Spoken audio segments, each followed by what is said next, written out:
The pretrial judge, and I spoke with the coordinator. Per pretrial, he's tested positive presumptively, because they have to send it to a lab for confirmatory, for alcohol and THC. Right out of the gate, we're hearing about positive tests for alcohol and THC. This is huge because in pre-trial settings, even a presumptive positive can trigger stricter conditions before lab confirmation. Do you think the judge is being too quick to act? Or is this standard procedure? I think they described his behavior as Threatening.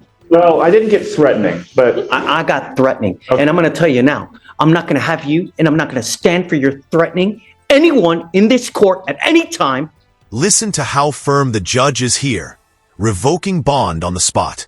Judges have broad discretion to do this if they believe public safety or courtroom decorum is at risk. This moment is a perfect example of how behavior, not just evidence, can affect a defendant's freedom. That is, every part of this is an extension of us. I don't care where you're going. I don't care what building you're in, whether you're in pretrial services, whether you're taking a drug test. It's unacceptable, and I'm revoking your bond, and you now goes with you. if I can, Judge, I don't believe there has been actually any evidence presented to warrant a bond revocation. She told me yesterday that there had been multiple threats. So, all right, to circle back, there's a couple things. In speaking with pretrial, I have not received any information about threats. I've received information about cursing and rude behavior. Yes, Judge. There was no like threat of like harm or anything like that. It was just more so attitude. He was making people in our office a little bit uncomfortable just with his demeanor and the things that he was saying, but none of it, to my knowledge, has been anything, you know, putting anyone in danger, threatening danger, anything of that sort. This is where I have an open criminal case. You're to be humble and contrite. And when you're not, and when you're threatening, abusive, harassing, I'm going to take care of you and I will light you up like a damn Christmas tree. Do you understand? It is unacceptable, the behavior that you have displayed here with myself. Wow, did you catch that line? I'll classify you as a danger and set bond so higher teeth will fall out? This is classic judicial hyperbole meant to shock a defendant into compliance. But does it cross a line? Or is it just tough love? With pretrial, with the people down over there, and if you don't straighten up and fly right, I'm going to be all over you. Do you understand? One false move again. This is not supposed to be a happy time for you. And I don't know what I need to do to get your attention. But next time, I will classify you as a danger, revoke your bond, and make it so high you will have teeth falling out. Do you understand? Yes, sir. Take a seat. Thank you, Judge. Back to the point. Do you have a preference on the reset date, Judge?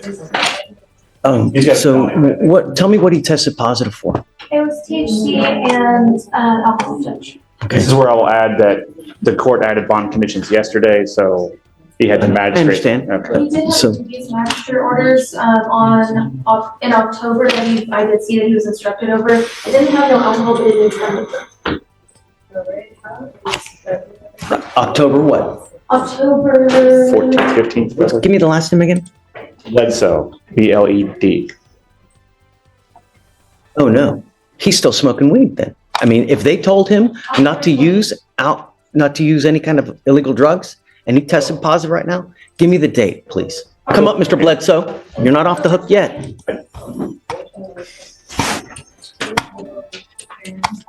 This is where I will repeat my assertion that since he's out on bond, he's entitled to a hearing where the rules of evidence would apply. What we're doing right now. Well, then I'm going to object to hearsay to anything and everything being heard by the court. What day was the magistrate condition for no using, please? October 20th.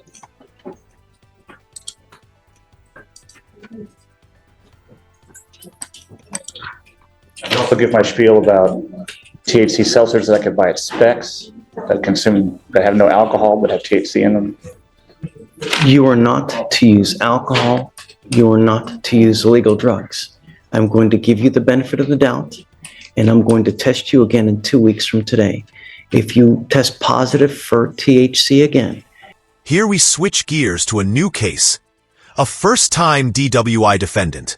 Notice how the judge is laying out bond conditions like a checklist. No alcohol, no drugs, random testing. This is how courts try to prevent repeat offenses while the case is pending. And I don't care what it is. I don't care if it's a gummy. I don't care if it's a joint. I don't care if it's Delta 8, if it's Delta 9, if it's Delta 352, whatever it may be. You will stay with me. Do you understand? Yes, sir. Get whatever records you need. But if you test positive for THC again, Yes, you're sir. on notice now. You will stay with me. Yes, sir. Okay. Thank you, Judge. Have a seat back in there. Come on. But did you have a preference on the reset date, Judge? 2 weeks, whatever you want. Oh, I'm sorry, you're right. You said And 2 I'll weeks. test them back and we'll see. Do you But want, by then it'll be sufficient benefit that Yes, there's sir. just no argument. do you want him 2 weeks from today testing on that date? Yeah. Okay, we'll do. Thank you, Judge. For sure, Nate. You are Jonathan Leatherwood. Yes, sir. Good morning, sir. So you're charged with driving while intoxicated. You're facing up to 6 months in jail and or a $2,000 fine. We're going to do probable cause. You have the right to remain silent.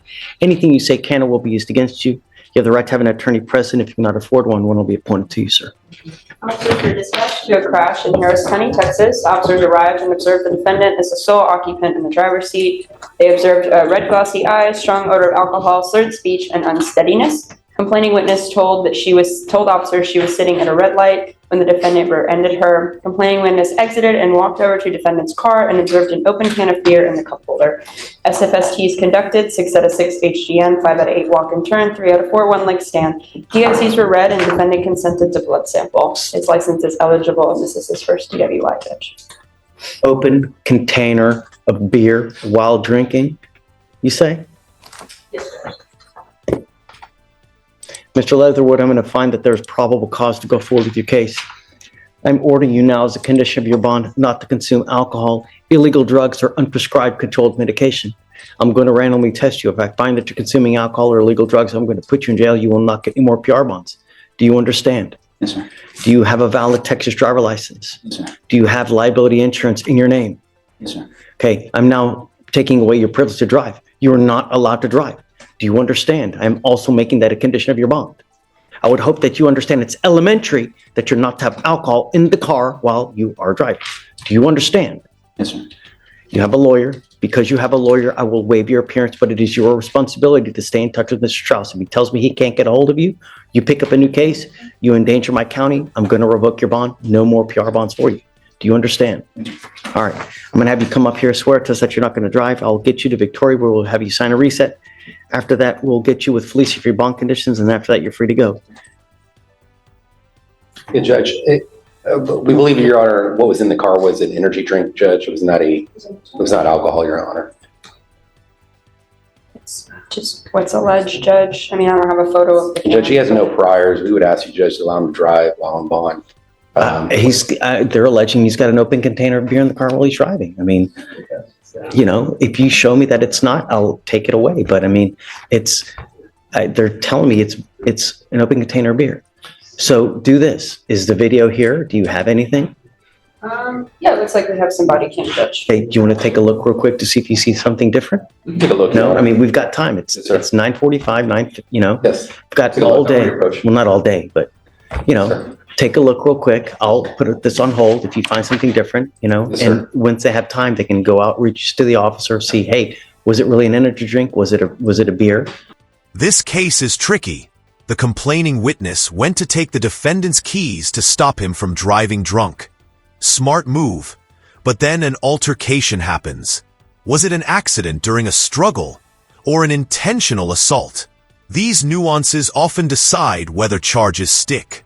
And let's see, but if he's drinking and he's in the car and they're alleging that, no, you know, there has to, We'll go look at it. yeah, sure, for sure. Mr. Leatherwood, heed this warning. You won't get another one. Do you understand? Okay, come on.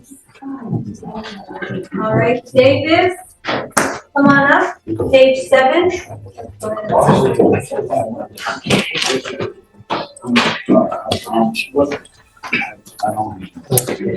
Hey, Vic, what page?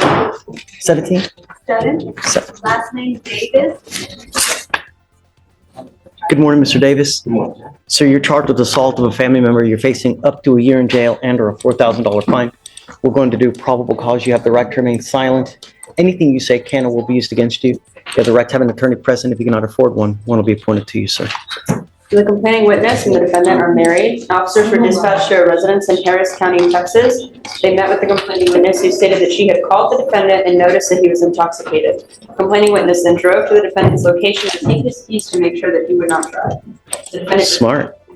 Wonderful. The defendant refused to give her the keys. The keys ended up on the ground. The complaining witness went to pick the keys up, and the defendant started grabbing her, pushing her, and hugging her as they both fell onto the ground. Complaining witness said that she fell onto the ground and she felt pain and discomfort, and the defendant was on top of her. The officer noticed the defendant was much larger than the complaining witness, leading him to believe that the defendant falling on top of her would cause pain as well. So did he intentionally assault? Was it an accident? I don't. Read it again. You said he fell on top of her. Isn't that what you said? Yes, Judge. He hugged her, and then they both fell to the ground. And then he had fallen on top of her when they fell to the ground. This is a specific intent crime. I don't think we have an offense report, Judge. Well, nevertheless, this is what we do now. This is the probable cause hearing. You got to have it now. This is a DVD case, Judge. I don't think that the complaining witness has been ripped yet. Doesn't matter. We got what we got here, and I don't see intent. You know, in life, Mr. Davis, it's Davis, right? There are people who drink. They become very happy. You know, they're great to hang out with. They crack jokes. They're just the life of the party. And then there are those people, when they drink, they become the devil incarnate. They get horns. They just become terrible.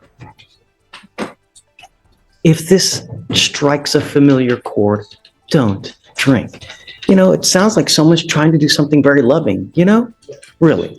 I'm going to find no probable cause now because I don't see intent, but just be careful. You know what I mean? Just, you got one life. Be happy and be nice. All right? Just take a seat for me, please. All right, Judge, next is page 17. Laverne. Asia.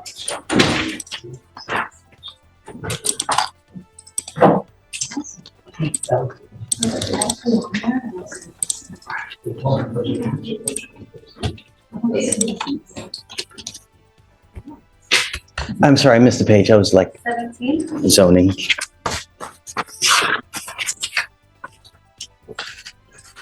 Miss Laverne? Good morning. Ma'am, you're charged with assault of a family member. You're facing up to a year in jail and or a $4,000 fine. We're going to do probable cause. You have the right to remain silent. Anything you say can or will be used against you. You have the right to have an attorney present. If you cannot afford one, one will be appointed to you. Protective orders are no joke. Violating one can be more damaging than the original charge. Here the judge is drawing a very bright line to keep both parties safe. What do you think? Is this a fair safeguard or too restrictive?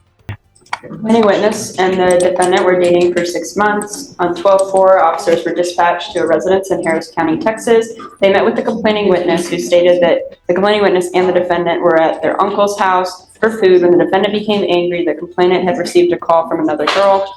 The complainant called the girl back to prove she wasn't cheating, or he wasn't cheating. Defendant snatched the phone from complaining witness and began screaming at other party. Defendant grabbed complainant by the throat with her hand and struck him multiple times with a closed fist, causing pain. Complainant called police when the arguing calmed down. The witness stated he did not observe the fighting, but did hear defendant say, I hit you, and I'll do it again. No visible injuries were observed on either party. Ma'am, I'm going to find that there's probable cause to go forward with your case. Do we know, do you guys have the rip done? Do we know if he wants to continue to have contact with her? The DVD case, Judge, and we don't have the rip on this. Okay. I don't know if he wants to have contact with you, so until I know what his wishes are, I'm going to order you not to have contact with this person. Do you understand? Ms. Laverne, I want you to understand that I'm going to protect every person in my county. If I have to put you in custody, I'll do it in a heartbeat to protect everyone. Do you understand? There's a protective order that's been issued in this case. You need to get to know it. If you violate this protective order, the state can file a violation of protective order. It's one of the worst cases you can pick up. There's a residential restriction. There's things that you can't do. So take note and don't have any contact. Don't have any weapons with this person. Do you have any questions?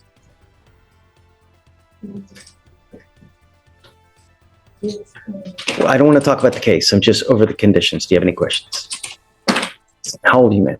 22. You're 20. What do you do for a living? I'm going to school. Where do you go to school? San Jacinto. Okay. Do you work? Yes. What do you do? I'm a dancer. A dancer. Yes. Did you want to apply for an appointed lawyer, ma'am? Okay. I'm going to order you also as a condition of your bond not to use alcohol or any kind of illegal drugs. I'm going to randomly test you. If I find that you're using, likewise, I'm going to revoke your bond. I'm not asking much from you. All I'm asking you to do is follow the law. Don't use alcohol. Don't use drugs. I'm going to test you. Do you understand? In fact, I think I'm going to send you for a test today because I want to know what, if anything, is in your system. Come back, and then I'm going to find you a lawyer, ma'am. All right? Okay, please.